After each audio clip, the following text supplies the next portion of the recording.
You, तुम्हारे इस ringtone से मेरी बच्चियां डर जाएंगी, तो या तो फोन उठाओ या हमेशा के लिए ऑफ कर दो राइट नाउ।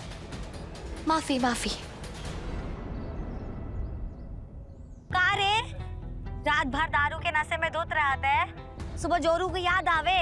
हाँ, खाद भेज दिया है ग्राहक को, तुम दोबारा फोन किए ना तो तुम्हें भी परलोक भेज देंगे। रखो अभी। साइलेंस। माफी। मैंने तो रीत का ही नंबर डायल किया था, तो एक क्रॉस कनेक्शन कैसे हो गया? तुमने परफ्यूम चेंज किया है? अच्छी फ्रेग्रेंस है, काफी टाइम बाद बदला तुमने। तुम्हारे नजर से कुछ नहीं बचता ना? कुछ भी नहीं, इसलिए मुझसे कुछ भी छुपाने की कोशिश मत करना। क्या मतलब? अरे क्या हुआ, तुम हर बात पे इतना सीरियस क्यों हो जाते हो आजकल? नहीं, सीरियस नहीं हो रहा मैं, बस मैं चलता हूँ। भाभी, आपने रीत को देखा है? कुछ देर पहले वॉशरूम गई थी, अब वहाँ नहीं है। नहीं राघव ब्रो, मुझे तो कोई आइडिया नहीं है, पता नहीं कहाँ है। बेटा, मैंने उसे बाहर जाते हुए देखा था, सोचा डॉक्टर के पास चेकअप के लिए जा रही होगी। नहीं भूपा जी, रीत मेरे बिना डॉक्टर के पास नहीं जाएगी। पक्का राघव ब्रो, क्योंकि जिस तरह के रिएक्शन सब गायनेक के पास जाके देते हैं, उसके हिसाब से तो रीत को अकेले ही जाना चाहिए। भाभी, मैं खुद को संभाल सकता हूँ। हाँ।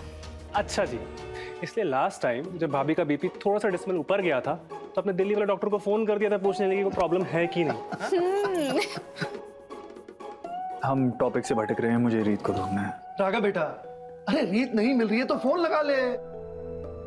भूपा जी, मेरा फोन डिस्चार्ज है, बट कोई बात नहीं, मैं देखता हूँ। प्रतीक। हाँ भैया। अगर तू जल्दी ऑफिस पहुंच जाए तो मेरे डेस्क पे कुछ फाइल रखी है, वो स्मिता को टैली करने के लिए दे देना।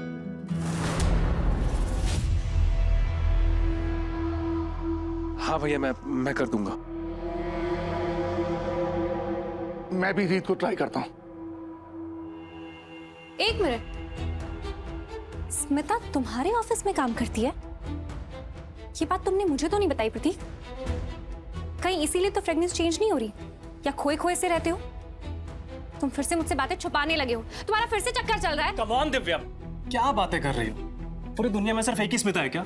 अरे पता नहीं कितनी स्मिता होंगी। तुम ना स्मिता का नाम सुनते ही हाइपर हो जाती हो। तुम्हारा दिमाग ना खाली है अभी, तो शैतान का घर बन गया। तो रिलैक्स करो यार, कुछ भी नहीं है ऐसा।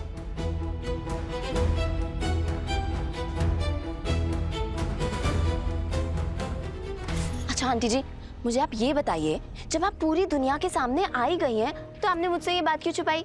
क्यों मुझे नहीं बताया आपने? मुझे लगा था कि हम दोनों दोस्त हैं, पार्टनर्स हैं। आखिर इतने सारे काम जो किए हैं हमने साथ में।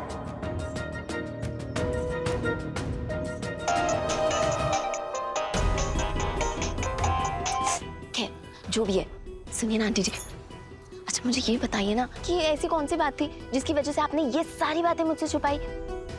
मैं जानना चाहती हूँ आंटी कि ये नया काम, नया नाम, शालिनी बत्रा और ये सेवा फाउंडेशन, ये सब कब, कहाँ, कैसे?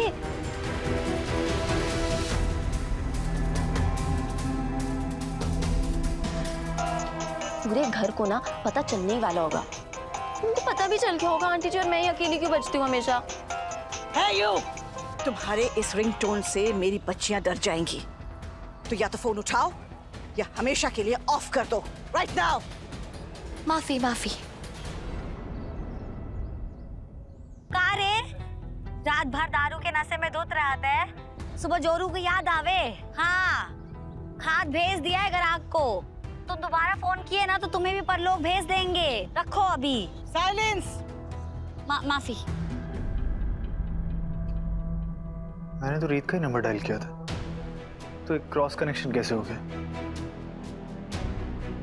नंबर भी ठीक है, तो नशा बीच क्या बोल रहे थे? आंटी जी बताइए ना। 1 मिनट, पहले मेरे क्वेश्चन का जवाब दीजिए। क्या आप उसी क्रेजी सूर्यवंशी परिवार में से हैं? राइट? ओह माय गॉड, मुझे हर रोज उस क्रेजी फैमिली का एक एक मेंबर मेरे सामने आता है और एक्सप्लेन करना पड़ता है कि मैं वो नहीं हूं जो आप लोग सोच रहे हैं। यंग लेडी, मैं शारदा सूर्यवंशी नहीं हूं। I am Shalini Batra. आप लोग पता नहीं कौन सी क्रिमिनल औरत के साथ मेरा कंपैरिजन कर रहे हैं। It is disturbing and very very disgusting. अच्छा, अब समझ आया। आप सबके सामने से पब्लिकली नहीं बताना चाह रही है ना कि आप शारदा आंटी है।